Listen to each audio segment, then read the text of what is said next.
April depth year check-in time, which is a very interesting month in general.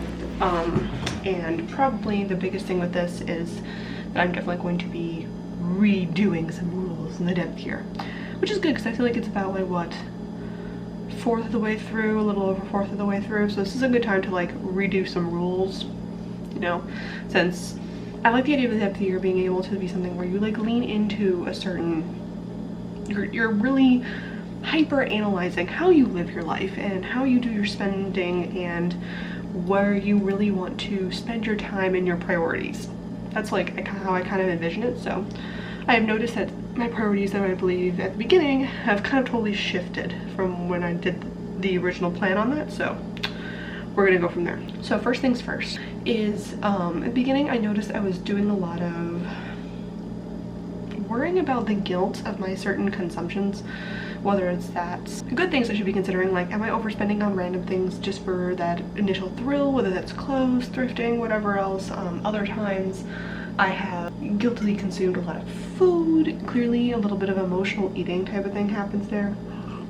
And I'm also really prone to isolating and then kind of doing the procrastination thing where I don't do the thing I really want to do, whether that's creativity or whatever else, because I have a fear of failure, of being judged, all of that stuff. So a lot of those shadows have come out in the last month. One thing that I definitely really noticed is this guilt when it comes to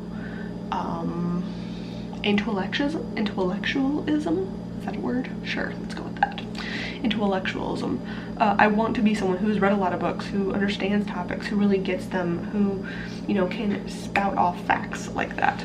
And I'm not that type of person, I've realized. I love to consume new information, I love to read, and I love to dive into things, but I am not the type of person who's ever going to have memorized all these facts and all that stuff in general. I also put a lot of pressure on myself to constantly be consuming information from all facets, whether that's online, through blogs and videos, or through books, or through, like, I put so much pressure on myself. And in some respects I think that's nice, because I do think that you should be informed about any topic that you're speaking on. But in the same respect, like, yeah, you can't know freaking everything about something. Like, it's not doable. And putting that constant pressure on myself to do that, I think, isn't really working all that well. And in those respects, not letting myself have a thing I really enjoy and want, especially with reading, when it comes to like the things that are like just for pure enjoyment, like those trashy good books. You're just like, this is just like random romantic plot line, or it's like a lot of fan fiction or like things of that nature where I thoroughly enjoy, and I will read like hundreds of thousands of words of those type of things within like 2 nights and no problem. And then something like reading 2 pages of this other book over here, I feel like guilty for even reading like the stuff I really enjoy, whether it's the trashy book or what, you know, the fan fiction, whatever else, or even a self-help book that I've read before. I feel guilty for that. And it's like, well, why?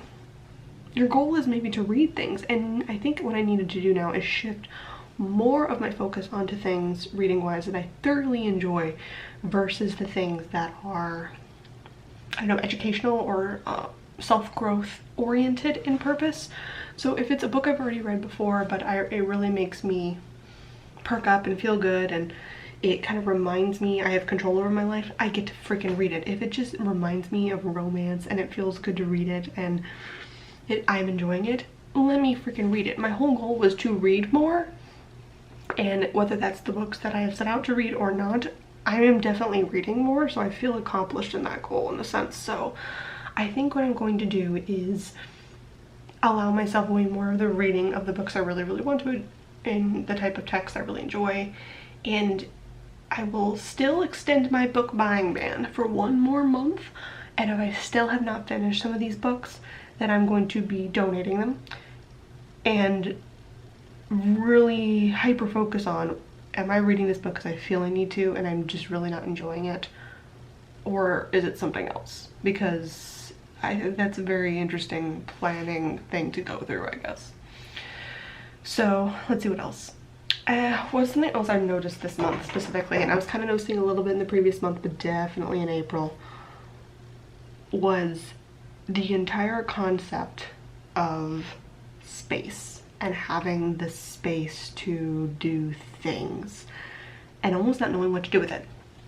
And by that I mean I have a lot of space and time given to me a little bit by the fact that I work at home, the fact that I now live on my own, the fact that I don't necessarily have a whole bunch of different obligations in some respects that I had in Arizona. So it is very like, ooh, I get to really play and use my time however the hell I want. And I kind of feel like a little bit, at the beginning it was like a kid in a candy store, and now it's almost like an overstressor. Like I almost want someone to come in and say, this is your bedtime, this is your schedule, this is how you're going to do the thing, do it. Because it almost feels like, oh, I have to rebuild my foundation in a sense, and that is very off and odd, and I don't really know how to now structure my life when there is not necessarily concrete goals per se in front of me that are very like, this must happen type of deal. So I have to kind of like go back on my goals and see what is it I actually want to accomplish in the rest of 2019. What is something that I am really striving towards? What is something that I want to hyper focus on again? And that's where I should commit my time and do my structure around that, because I've done that before, but something about experiencing a new place, new job structure-ish, new friends, so many different things definitely kind of way upheavaled me more than I thought. And I might take you guys along for that process, we shall see. And I definitely want to kind of like, I don't know, even like map out, like my Capricorn moon is craving a mapping out of the structure of my life and allowing me maybe more, how do I want to put this? I guess more structure still works. The structured blocks of time to commit to the things that I originally set out to do.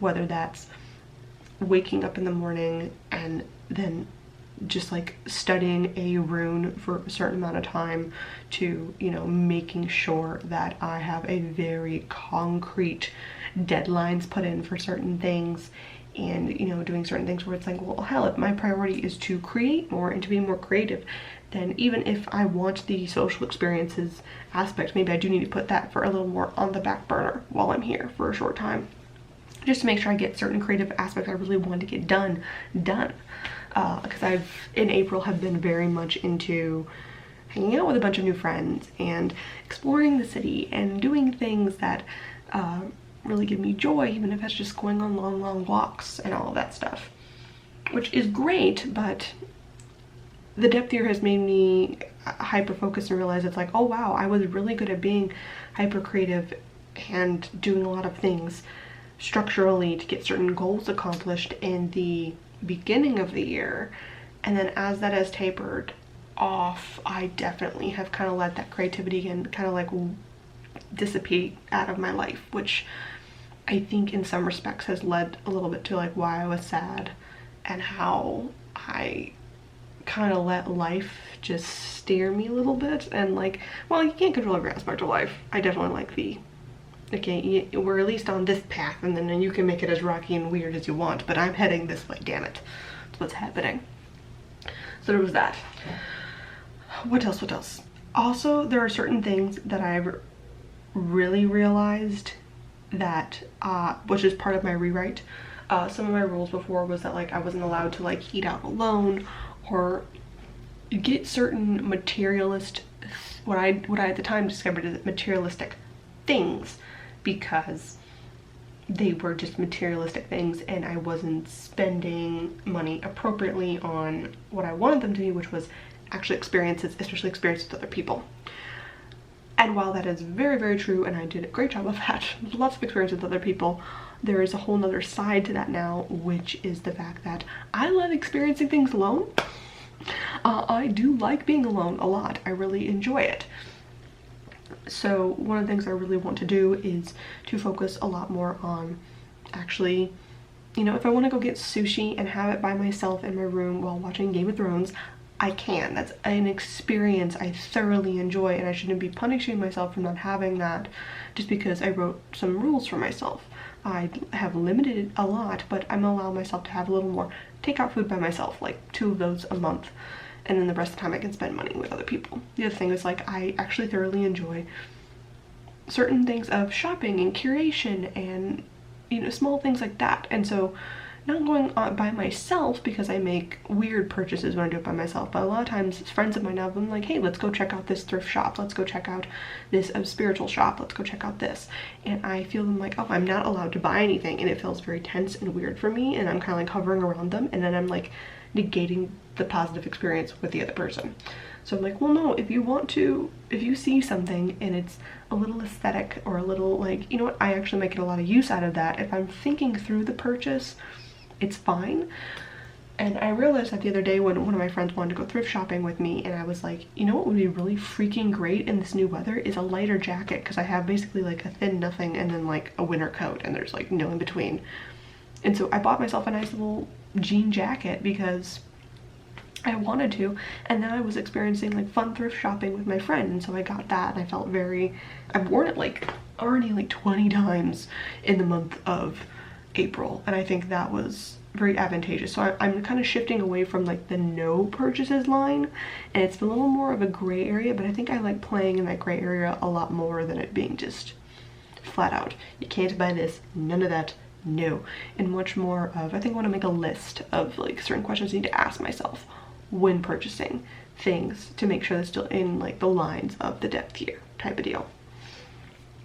And then see anything else. Oh, also the idea that aesthetics are important to me. They are. Like certain things I realized I have kind of let go to the wayside or tried to amp with them in a way, like saying like, oh, there is depth to this, it's not just an aesthetic. And sometimes I'm like, you know what, it is just kind of aesthetic-y. Sometimes I like how that looks, and it brings me joy to just look at it.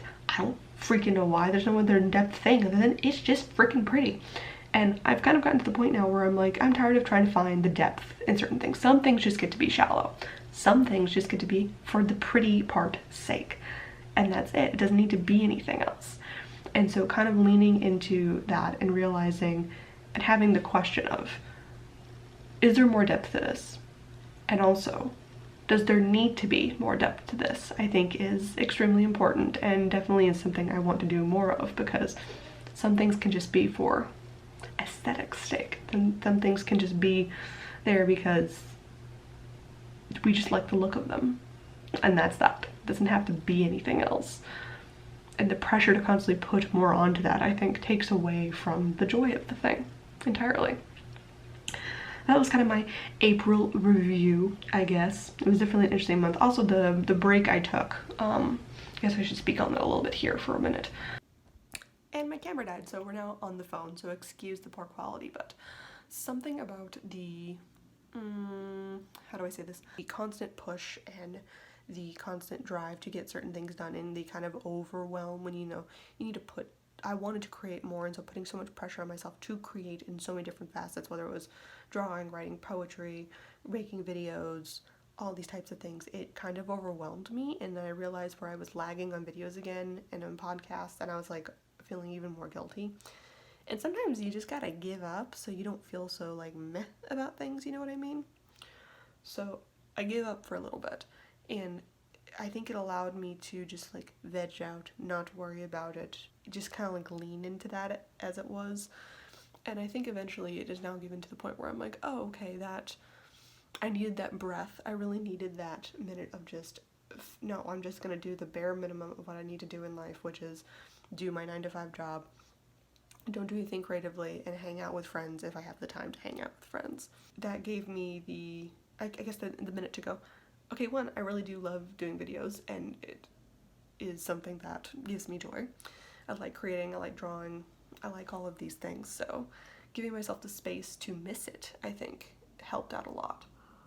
And then beyond that, it also helped me to realize that, I don't know, sometimes I think this is where my chaotic element really comes into play, is that I feel the need to have a bit of a monkey wrench thrown into the works, because it is the only way I really learn or get something kind of in my head to some extent. Like, I need to have a full-on lazy fuck it all type of moment in order for me to go, oh, okay. And then like the minute that moment is done, I'm like back into balance and order and like having things go a certain way and making progress and all those things. So that break from YouTube, I basically took a break from freaking everything other than like going to work and like doing my job so I could like pay rent. There was like really nothing else I did, and I think that definitely helped me to just for a second. So anyway, that is the end of this video. How are you guys going if you're doing depth ears? Have you learned anything? Are you feeling a little more indulgency with certain aesthetic-y things? Are you finding a lot of lessons you're learning? Are you battling still some more shadows and stuff that have come up for you with the depth ear? Leave all that stuff in the comments down below. I make new videos every single week now again, and I'm actually back to the regularly scheduled programming, and I will see you guys next time. Bye.